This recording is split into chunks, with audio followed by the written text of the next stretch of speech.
Hello and welcome to this edition of Back in History. In this edition, we bring to you the story of the day Abacha died. Abacha was a general in the Nigerian army. Abacha had seen several stages of Nigeria's history and development, and is even said to have participated actively in all the military coups in Nigeria except one, the Major Chukwuma Kaduna Nzegu's coup of January 1966.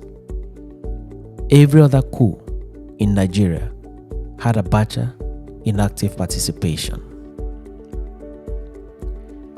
At some point in the history of Nigeria, Abacha was a kingmaker.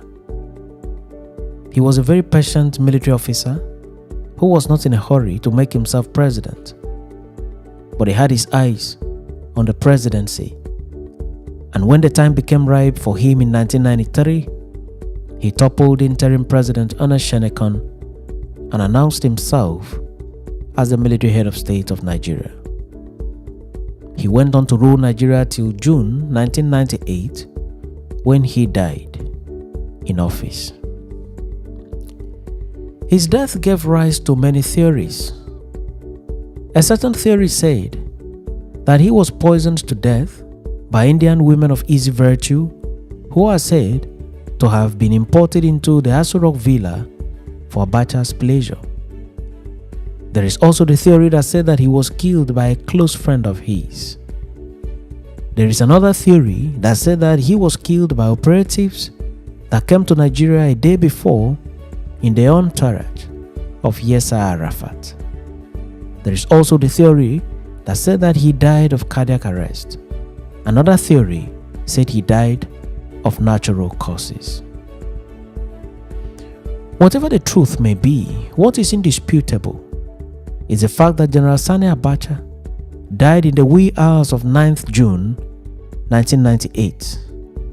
This marked the end of the life and time of Nigeria's most dreaded and most feared military head of state.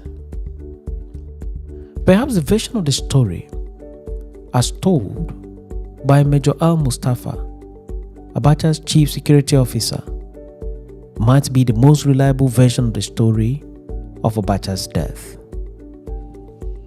In an interview granted to Chuks Okocha of the This Day newspaper with the title How Abacha Died, Al-Mustafa's version is, unquote, as follows. The sudden collapse of the health system of Abacha started on June 7, 1998 at the Abuja International Airport, immediately after one of the security personnel who accompanied Yasser Arafat of Palestine shook hands with him, unquote.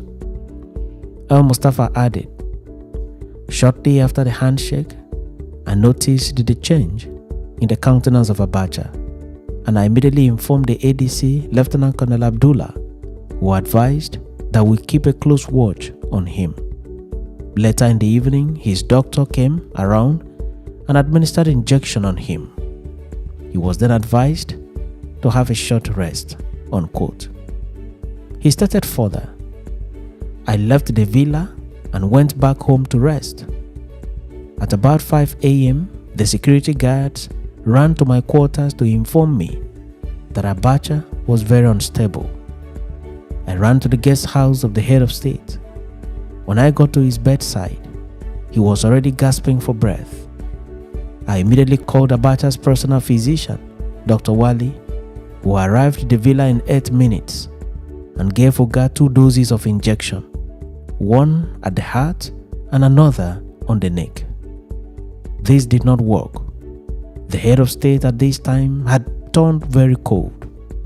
The doctor then told me that the head of state was dead, unquote. Al-Mustafa added further, the story that my boss died on women is not true. It is a great lie. The story that my boss ate poisoned apple is also not true, unquote.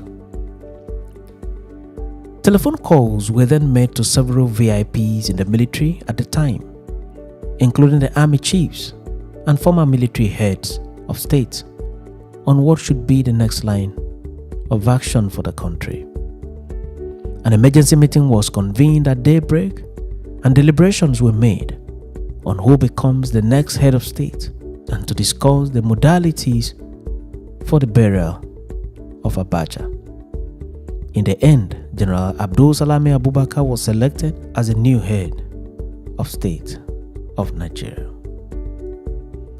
Oji Ogbonnaya Oji, Radio Nigeria State House correspondent at the time, has stated in his book, Inside Aso Rock, that what followed was the conveyance of Abacha's body to Abacha's hometown of Kano for burial in the evening hours. Oji noted at page 145 of the book, and I quote, "We had already boarded the aircraft and almost getting set to take off when General Abdul Salami Abubakar curiously asked, 'Where is the corpse?' He was told that the corpse was in the hold. 'No, no, no. Bring it inside,' the general commanded. The corpse, which was not in a casket, was brought inside the plane and kept few seats away from where I sat.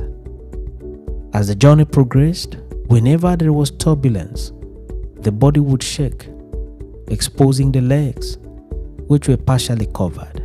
I sat in the aircraft speechless. My reflections were on life, death, power, influence, and the vanity of human desires." End of quote.